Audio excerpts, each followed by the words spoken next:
ওয়ালা বা'সা বিআন ইউজমা'a বাইনা ইমরাআতিন ওয়া বিনতি যাওজিন কানা লাহা মিন ক্বাবল। এমন একজন মহিলার মাঝে এবং ওয়া বিনতি যাওজিন কানা লাহা মিন ক্বাবল, এবং ওই মহিলার পূর্বের স্বামীর মেয়ের সাথে একত্রিত করা জায়েজ আছে। এমন একজন মহিলা, ওই মহিলার সাথে তার পূর্বের যে স্বামী ছিল, হ্যাঁ, ওই পূর্বের স্বামীর আগের ঘরের একটা মেয়ে ছিল, ওই মেয়ের সাথে ওই মহিলাকে একসাথে বিবাহ করা জায়েজ হবে। বুঝছেন? একটা নারী ওই নারীর সাথে তার আগের ঘরের যে স্বামী ছিল, মানে তার আগের যে স্বামী ছিল, ওই স্বামীর আবার আগে আরেকটা বিবাহ ছিল, ওই বিবাহের মাঝে একটা মেয়ে ছিল। তো ওই মেয়েকে এবং এই নারীকে একসাথে বিবাহ করা জায়েজ আছে। এক্স হাজবেন্ডের এক্স ওয়াইফের মেয়ে, ঠিক আছে, এরকম বিবাহ করা জায়েজ আছে। আল্লাহ, লিআন্নাহু লা করাবাতা বাইনাহুমা ওয়ালা রিদা, কারণ এই উভয়ের মাঝে কোনো কি নেই, কোনো আত্মীয়তার কোনো সম্পর্ক নাই, ওয়ালা রিদা, এবং রেজাতের কোনো সম্পর্ক নেই। ওয়াকালা জুফর রাহিমাহুল্লাহ তাআলা, কিন্তু ইমাম জুফর রহমতুল্লাহ বলতেছেন লা ইয়াজুজু, এই ক্ষেত্রে বিবাহ কি হবে না, জায়েজ হবে না। লিআন্না ইবনাতাজ জাওজি লিআন্না ইবনাতাজ জাওজি লাউ কদ্দারতাহা যাকারান লা ইয়াজুজু লা। ইমাম জুফর রহমতুল্লাহ বলতেছেন বিবাহ জায়েজ হবে না, কারণ লিআন্না ইবনাতাজ জাওজি লাউ কদ্দারতাহা যাকারান, যে ওই স্বামীর মেয়েটাকে যদি, হ্যাঁ, মানে ওই মেয়েটাকে যদি পুরুষ ধরা হয়, লা ইয়াজুজু লাহু তাজাউযু বিইমরাআতি আবিহি, তাহলে তার তার বাবার স্ত্রীকে, মানে তার বাবার সহস্রিতাকে বিবাহ করা জায়েজ হবে না। বুঝছেন কথাটা? যদি ওই মেয়েটাকে, অর্থাৎ তার পূর্বের স্বামীর যে আগের ঘরে যে মেয়েটা আছে, ওই মেয়েটাকে যদি পুরুষ ধরা হয়, তাহলে ওই মেয়েটার তার বাবার স্ত্রীর সাথে বিবাহ করা জায়েজ হবে না। এটাই তো স্বাভাবিক। বাবার বউয়ের সাথে, হ্যাঁ, মানে বাবার স্ত্রীর সাথে আগের ঘরের ছেলের বিবাহ হবে না, এটাই তো কি স্বাভাবিক। তিনি এটা বলতেছেন ওই মেয়েকে যদি পুরুষ ধরা হয়, তাহলে, হ্যাঁ, তার বাবার স্ত্রীর সাথে বিবাহ করা জায়েজ হবে না। বুঝতে পেরেছেন কথাটা? এখানে একটু একটু পেঁচ আছে, সূক্ষ্ম পেঁচ। বুঝতে পেরেছেন? জি জি, বুঝতে পারছি। আচ্ছা, তা এটার সূক্ষ্ম সূক্ষ্ম সমাধান কি এটার? মানে কোন দিক দিয়ে হিসাব করা হয়েছে তাহলে? মূল কথাটা হলো একটা নারী, হ্যাঁ, ওই নারীর সাথে তার, ওই নারীর আগের একটা বিবাহ হয়েছে, হ্যাঁ, তো আগে যার সাথে বিবাহ হয়েছে তার আবার একটা মেয়ে আছে আগের ঘরে, ওই নারী থেকে না, আগের ঘর থেকে। ঠিক আছে? বুঝতে পেরেছেন? যে মানে আমি এটা আপনি বুঝতে একটা, পারছি, মানে এই ক্ষেত্রে তো মানে আমার বিবাহের ক্ষেত্রে কোনো সমস্যা নাই, কিন্তু যে একটা নীতি, মানে নিয়ম ছিল যে দুইজনের যে কোনো একজনকে যদি পুরুষ বানানো হয়, দেখা যাবে যে এটার উপর ভিত্তি করবে, কিন্তু যখন তাদের দুজনের মাঝে এই সম্পর্কটা করা হলো, একজনকে পুরুষ বানানো হলো, তাহলে তো দেখা গেছে যে ওই নীতির বিপরীত। তো এটার কি সমাধান? এই তো সমাধান তো দিচ্ছি সামনে। এখনো তো আমাদের দলিল তো এখনো দেয়নি না, এটা তো ইমাম জুফর রহমতুল্লাহর কথা। আমাদের দলিল সামনে আসতেছে। ঠিক আছে? ইমাম জুফর রহমতুল্লাহ এটা দাবি উত্থাপন করেছেন, এবং তিনি কি এই দলিলটা দিচ্ছেন, যৌক্তিক দলিল, যে ওই মেয়েটাকে যদি পুরুষ ধরা হয়, তাহলে, হ্যাঁ, ওই মহিলার সাথে তার বিবাহ করা জায়েজ হবে না, কারণ সে তার বাবার স্ত্রী। আচ্ছা, কুলনা, এখন আমরা বলতেছি আমাদের দলিল হলো ইমরাআতুল আবি লাউ সাওওয়ারতাহা যাকারান জাযা লাহু তাযাওউজু বিহাদিহি। আমরা বলতেছি ইমরাআতুল আবি, মহিলার, আচ্ছা, ইমরাআতুল আবি, এই যে ওই মেয়ের বাবার স্ত্রীকে, অর্থাৎ এই মহিলাটাকে যদি পুরুষ ধরা হয়, তাহলে এই সুরতে বিবাহ তার সাথে জাযা লাহু তাযাউজু বিহি, তাহলে তার জন্য বিবাহ করা কি হবে, জায়েজ হবে। এটা হচ্ছে আমাদের দলিল, যে পিতার স্ত্রীকে যদি পুরুষ ধরা হয়, তাহলে তার পক্ষে এই মেয়েকে বিবাহ করা জায়েজ। ঠিক আছে? পিতার স্ত্রীকে যদি পুরুষ ধরা হয়, তাহলে তার পক্ষে এই মেয়েকে বিবাহ করা জায়েজ। এই ধরে আমাদের কথা, আমরা এই দলিলটা দিচ্ছি।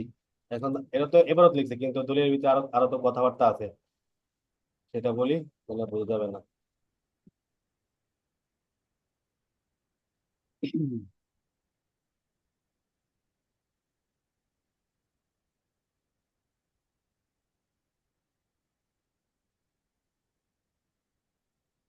যেমন একটা হিন্দা, হিন্দা জায়েদকে বিবাহ করলো।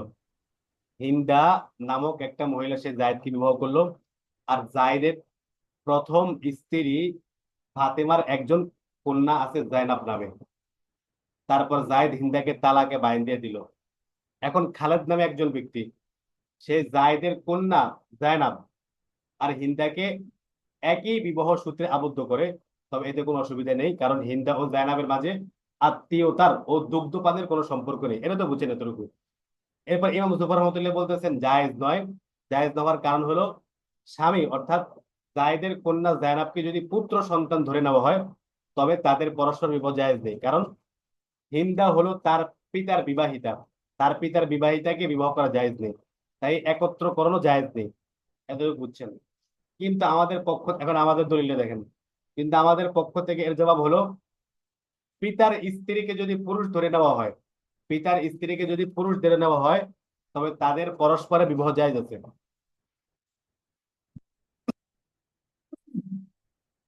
উভয় দিক থেকে, এর আগের উদাহরণগুলোতে আমরা দেখছিলাম কি উভয় দিক থেকে জায়েজ নেই। ফুফি আর ভাতিজি, হয়তো ফুফি ভাতিজি হবে, নয়তো চাচা ভাতিজি হবে, মানে উভয় দিক থেকে একটা কি থাকে, না জায়েজের ব্যাপার থাকে। কিন্তু এখানে যদি ওই নারীটাকে যদি পুরুষ ধরি, পিতার স্ত্রীকে যদি পুরুষ ধরি, তাহলে তাদের পরস্পরের বিবাহটা জায়েজ হবে। কারণ কি,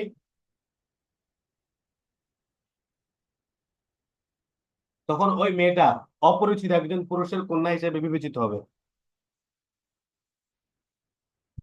ঠিক আছে, তখন সে কার কন্যা, তখন কেটে কি আর বলা যাবে? যদি ওই মহিলাটাকে যদি পুরুষ ধরা হয়, তখন তো আর তার বাপের আর স্ত্রী থাকলো না। ঠিক আছে, তখন ওই মেয়েটা তখন হইব কি, একটা অপরিচিত একজন পুরুষের কন্যা।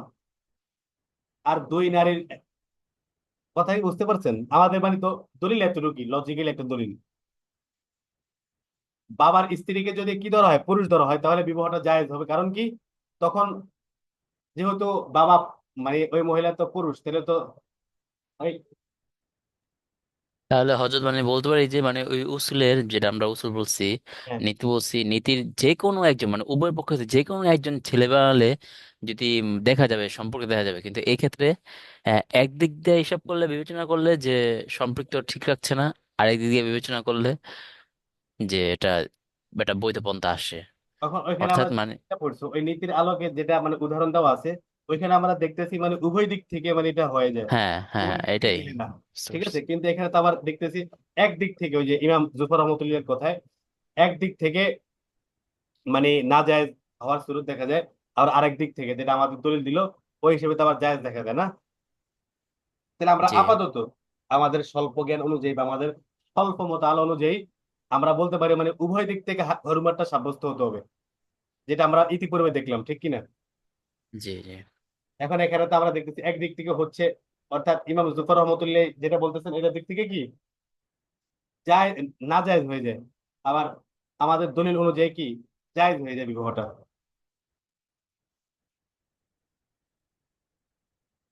হ্যাঁ হ্যাঁ, দেখেন এই যে, আর আমরা এত পেরেশান হচ্ছি কেন, উত্তর দেওয়াই আছে দেখেন সামনে, আমরা তো সামনে এখনো তাকিয়ে নেই। এই যে এখানে যে বলতেছে ওয়াশরতু, পাইছেন, ওয়াশরতু আইয়ু সাউবিরা যালিকা মিন কুল্লি জানিবিন, পাইছেন না বারোটা? এখানে আমরা যে নীতিটা পড়ছিলাম, ওই যে মানে যদি একজনকে যদি পুরুষ ধরা হয়, তাহলে কি বিবাহটা জায়েজ হবে না। দুই নারীর একজনকে যদি পুরুষ ধরা হয়, তাহলে কি হবে না, বিবাহ জায়েজ বিবাহ জায়েজ হবে না। তো এটা এখানে দেখেন, এটা হলো মূলত উভয় দিক থেকে, উভয় দিক থেকে পুরুষ সাব্যস্ত করার বেলায় বিবাহের অবৈধতা হতে হবে। ঠিক আছে, মানে একদিক থেকে যদি মনে করেন জায়েজ হয়ে যায়, তাহলে আবার এটা শেষ, ডিসমিস। বুঝতে পারছেন, উভয় দিক থেকে অবৈধ হইতে হবে। যেরকম আমরা ওই যে ফুফি এবং তার ভাতিজির ক্ষেত্রে দেখলাম, অথবা আহ, অথবা খালা অথবা তার ভাগ্নের ক্ষেত্রে দেখলাম। ঠিক আছে, তো একজনকে যদি আমরা যদি পুরুষ দেখি ধরি, তাহলে হয়তো হয় ইয়া ফুফি অথবা ভাতিজি হয়। আবার যদি ভাতিজি, আবার যদি আরেক দিক থেকে মানে পুরুষ ধরি, তাহলে হয় কি চাচা অথবা ভাতিজি হয়ে যায়। ঠিক আছে, এরকম একটা মানে সম্পর্ক হয়ে যায়, ঠিক না? মানে উভয় দিক থেকে না, না জায়েজের স্বরূপটা পাওয়া যায়, উভয় দিক থেকে না জায়েজ হওয়ার যে সিমটম গুলো, এগুলো পাওয়া যায়। কিন্তু এখানে তো এক দিক থেকে পাওয়া গেছে, আরেক দিক থেকে পাওয়া পাওয়া যায়নি না। এখানে এটাই বলছে, এই নীতিটা উভয় দিক থেকে পুরুষ সাব্যস্ত করার বেলায়, উভয় দিক থেকে পুরুষ সাব্যস্ত করার বেলায় বিবাহের অবৈধ হতে হবে। অর্থাৎ উভয় দিক থেকে যখন আপনি দুইজন মহিলারকে, দুইজন মহিলার দুই দিক থেকে যদি আপনি পুরুষ ধরেন, দোনো দিক থেকে যখন হারাম সাব্যস্ত হবে, তখনই তা কি হারাম হিসেবে সাব্যস্ত হবে। কথা কি বুঝতে পেরেছেন? জি জি। যেটা আমরা একটু আগে মানে বললাম, এটা কি উভয় দিক থেকে হতে হবে নাকি এক দিক থেকে হতে হবে, এই প্রশ্নটা আপনি করছেন আমারে। আমার একটা এই সন্দেহ ছিল আমাদের কিন্তু। আমাদের চিন্তা তাহলে মানে বইয়ের সাথে আবহাওয়ার সাথে মিলে গেল কিছুটা। হ্যাঁ হ্যাঁ। মানে বললাম আমাদের চিন্তা মোটামুটি তাহলে কিতাবের সাথে মিল আছে, আবু হানিফা রহমতুল্লাহর সাথে মিল আছে। না, আমরা তো মনে করেন কিতাব আমি তো মোতালা করছি, কিন্তু মানে এই এবারটা আমি খেয়াল করি নাই, কেন পড়ছি ঠিক আছে কিন্তু খেয়াল করি নাই, কিন্তু অথচ এটা সামনেই। ঠিক আছে। আচ্ছা, এই হলো অবস্থা বাঙালির। যাক, তাহলে ক্লিয়ার হইলেন নাকি? তাহলে এই আমি বুঝতে নীতিমালাটা পারছি। কি উভয়ের ক্ষেত্রে উভয় দিক থেকে হারাম সাব্যস্ত হতে হবে। সহজ সিস্টেম।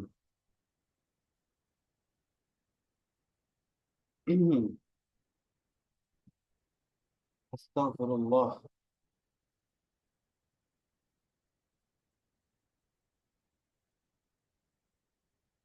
আচ্ছা, ওয়ামান জানা, ওয়ামান জানা, এখানে একটা মানে সেন্সিটিভ মাসালা। জিনা করার পর হুরমতে মুসাহারা, হুরমতে মুসাহারাটা বুঝেন? হুরমতে মুসাহারা কাকে বলে? হুরমত মানে তো হারাম সাব্যস্ত হওয়া, ঠিক না? আর জি। মুসাহারা বলা হয় বৈবাহিক সম্পৃক্ততা বা বৈবাহিক সম্পর্কের কারণে যারা হারাম হয়ে যায়, ওইটাকে বলা হয় কি হুরমতে মুসাহারা। যেমন আমি যাকে বিবাহ করলাম, এখন তাকে বিবাহ করার কারণে তার মা, তার বোন, তার ফুফি, তার অন্যান্য আত্মীয় স্বজন কি আমার উপরে হারাম হয়ে গেল না? আমি বুঝতে পারছি, মানে যাকে বিবাহ করব তাকে বিবাহ করার সাথে সাথে আমার উপরে তার সাথে সম্পৃক্ত যেসব মানে হারাম হওয়ার মানে তার, অটোমেটিক হুকুম এসে পড়বে। তার যত ঊর্ধ্বতন আছে, তার যত অধস্তন আছে, তার অধস্তন তো আমার থেকে যাক, ঊর্ধ্বতন বলতে তার দাদা, তার দাদি, নানি, তার মা, ঠিক আছে, এরপরে তার বোন, মানে সে থাকা অবস্থায় তার বোন, তার ফুফি, খালা ইত্যাদি, তারা তো আমার উপরে তখন হারাম হয়ে গেল না? জি জি। মানে তারা আমার মহারামাত মাহারাম। তো এই যে হারাম হলো, এটাকে বলা হয় হুরমতে মুসাহারা। বুঝতে পেরেছেন? অর্থাৎ বৈবাহিক সম্পর্কের কারণে যে সম্পর্ক, যারা মাহারাম হয়ে যায় তাদের এই সম্পর্কটাকে কি বলে? হুরমতে মুসাহারা। কোরআন শরীফে আছে শব্দটা। হুরমতে মুসাহার হলো বৈবাহিক সম্পর্কের কারণে যে সকল নারীকে বিবাহ করা হারাম হয়ে যায়, এটাকে বলে কি হুরমতে মুসাহারা। যেরকম আমার উপর ওই নারীর অন্যান্য আত্মীয় স্বজন হারাম হয়ে গেল, ওই নারীরও কি আমার আত্মীয় স্বজন গুলো, যেমন আমার কি বাপ দাদা, ঠিক আছে, ইত্যাদি, তার উপরে কি হারাম হয়ে গেল, ঠিক না? এটাকে বলা হয় হুরমতে মুসাহারা। এখন কোন ব্যক্তি যদি জিনা করে, কি করে? কোন ব্যক্তি যদি জিনা করে, জিনা, জিনা, এখন জিনা করার কারণে কি হুরমতে মুসাহারা সাব্যস্ত হবে কিনা, এটা নিয়ে হলো মাসালা। বুঝছেন?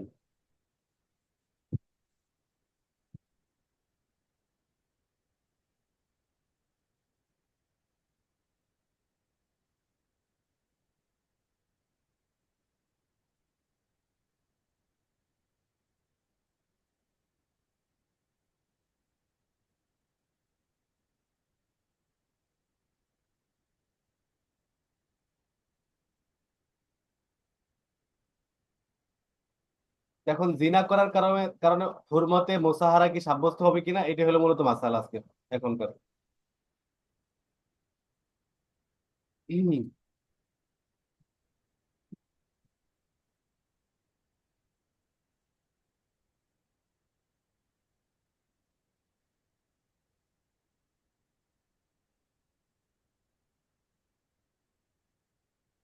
ওয়ামান জানা বিইমরাতিন হারুমাত আলাইহি উম্মুহা ওয়া বিনতুহা, কোন ব্যক্তি যদি কোনো মহিলার সাথে জিনা করে, তাহলে হারুমাত আলাইহি, ওই পুরুষের উপর হারাম হয়ে যাবে উম্মুহা ওয়া বিনতুহা, তখন তার ওই নারীর মা এবং বোন তার উপর কি হয়ে যাবে?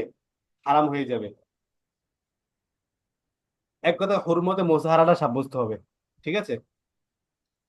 وقال الشافعي رحمه الله تعالى আয-যিনা লা ইউজাবু হুরমাতাল মুসাহারাতি লিআন্নাহা নি'মাতুন। আচ্ছা, আর ইমাম শাফিঈ রাহমাতুল্লাহ বলতেছেন জিনার কারণে হুরমতে মুসাহারাটা সাব্যস্ত হবে না। জিনার কারণে কি হবে না? হুরমতে মুসাহারা সাব্যস্ত হবে না। বুঝতেছেন? হুরমতে মুসাহারা কইলে কি আপনি বুঝেন এগুলো? মাসালাটা বুঝবেন যদি হুরমতে মুসাহারাটা ইউজ করি শব্দটা, হ্যাঁ হ্যাঁ, নাকি বুঝতে ভেঙে পারছি। বললে ভালো হয়? না না, বুঝতে পারছি। হ্যাঁ, এটা একটা ইস্তেলাহ, এই জন্য এটা বললে মানে সহজ। তো ইমাম শাফিঈ রাহমাতুল্লাহ বলতেছি কি জিনার কারণে হুরমতে মুসাহারাটা সাব্যস্ত হবে না, অর্থাৎ জিনার কারণে তা ওই নারী যার সাথে জিনা করা হয়েছে ওই নারীর মা, বোন তার উপরে কি হবে না? হারাম হবে না। এখন তিনি একটা দলিল দিচ্ছেন, লিআন্নাহা নিয়ামাতুন। তিনি বলতেছেন এটা একটা নিয়ামত। লিআন্নাহা, হাটার মার্জা কোন দিকে ফিরছে, কোন দিকে পারেননি? একটা পরীক্ষা হয়ে যাক আজকে। লিআন্নাহা, হাটার মার্জা কি হবে? মানে এই যে অতিটা হবে সম্ভবত, মানে ওটা করাটা এখানে নিয়ামত নাকি? শব্দ আছে ডাইরেক্ট, এবারতে শব্দ, এবারত আছে। এবারতটা বলেন।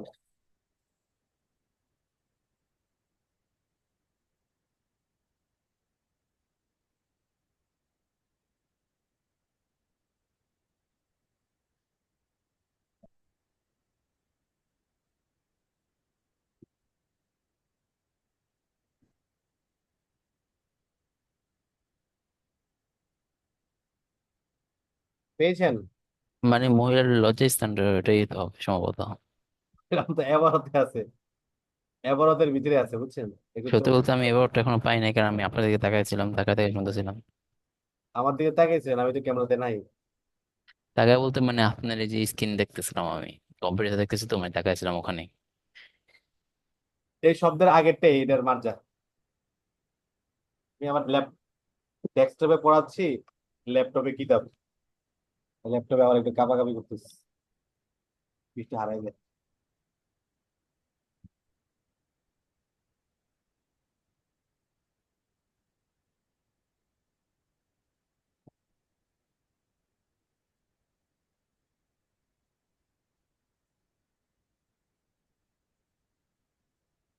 তো ইয়ে মার্জাটা, এই সব মার্জা, হ্যাঁ এটার আগেরটাই মার্জা, এটার আগের শব্দটাই মার্জা এখানে। আহ, ওই হুরমতে মোসাহার আছে না, এটা এটার মার্জা।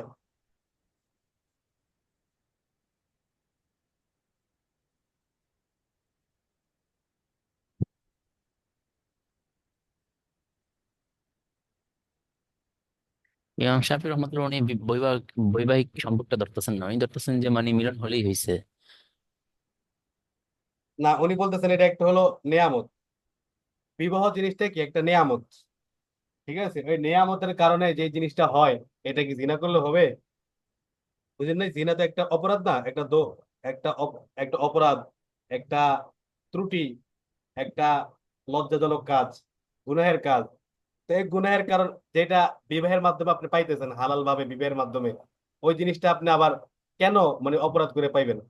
তো এটাই বলতেছে।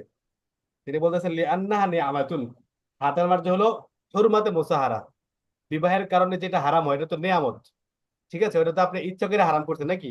আপনি যাকে বিবাহ করতেছেন তার মা আপনার উপর হারাম হবে, তার বোন আপনার উপর হারাম হবে, আপনি তো এটা জেনেই তো বিবাহ করতেছেন না, স্বাভাবিক। তো বিবাহ হলো একটা নেয়ামত, নেয়ামতের কারণে হুরমতে মুসাহারাটা সাব্যস্ত হয়। কিন্তু জিনা এটা তো কোনো নেয়ামত না, এটা তো একটা গুনাহ। তো যেটা বিবাহের মাধ্যমে হালালের মাধ্যমে সাব্যস্ত হয় সেটা কিভাবে হারামের মাধ্যমে হবে? বুঝছেন? এটা হচ্ছে ইমাম জি শাফিঈ জি। রহমতুল্লাহ যুক্তি।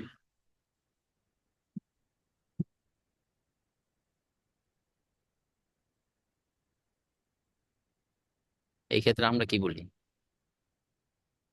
আমাদেরটা আসছে সামনে। লিআন্নাহা নিয়ামাতুন, লিআন্নাহা বলতে হুরমতে মুসাহারা, হুরমতে মুসাহারা হলো একটা নিয়ামত। ফালা তুনালু বিল মাহজুরি, ফালা তুনা তানালু শব্দটা হবে ফালা তানালু বিল মাহজুর।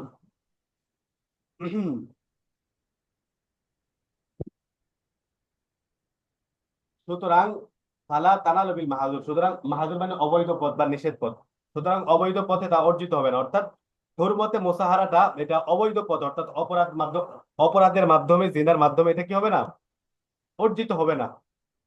বিবাহের মাধ্যমে যেগুলো হারাম হয়, শ্বশুর শাশুড়ির সম্পর্ক, এটা তো একটা ভালো জিনিস, এটা একটা নিয়ামত, ঠিক আছে, একটা মায়ের মতো তারা। তো এটা একটা বিবাহের মাধ্যমে, হালাল কাজের মাধ্যমে এটা মূলত কি হয়, হারাম হয়, নিয়ামত এটা একটা। কিন্তু জিনা করা তো একটা অপরাধ, এটা একটা খারাপ জিনিস। তো যেটা হালাল ভাবে বিবাহের মাধ্যমে পাওয়া যায়, সেটা কেন হারামের মাধ্যমে, অপরাধের মাধ্যমে পাওয়া যাবে? এটা কখনো মেনে নেওয়া যায় না। ঠিক আছে, এটাই তিনি বলতেছেন। এই জন্য এটা কি হবে না, ফালা তানালু বিল মাহজুরি, এটা অপরাধের মাধ্যমে এটা কখনো কি হবে না, সংগঠিত হবে না। এখন আমরা কি বলি, ওয়ালানা আন্নাল ওয়াত ইয়া বা ওয়াত আব সাবাবুল জুজইয়াতি বিওয়াসিতাতিল ওয়ালাদি হাত্তা ইউযাফা ইলা কুল্লি ওয়াহিদ মিনহুমা কামালান ফায়াসির উসুলুহু ফুরুআ। আচ্ছা, আমরা বলতেছি আমাদের দলিল হলো,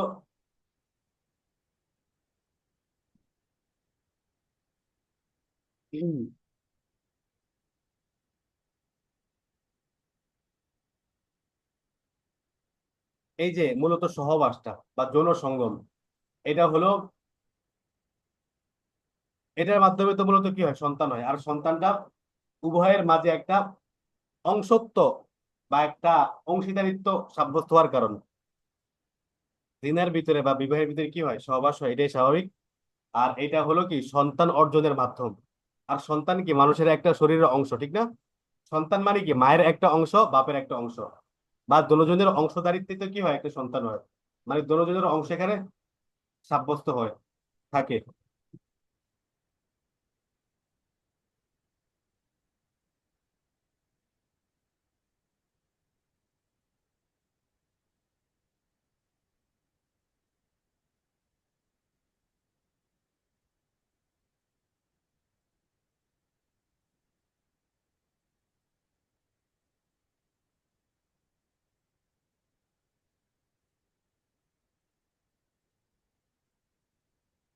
ল্যাপটপ থেকে পড়াচ্ছি তো, ল্যাপটপটা একটু ইয়ে করতেছে, সমস্যা করতেছে, পিডিএফটা চলে গেছে, একটু আবার আনতেছে ফোন থেকে।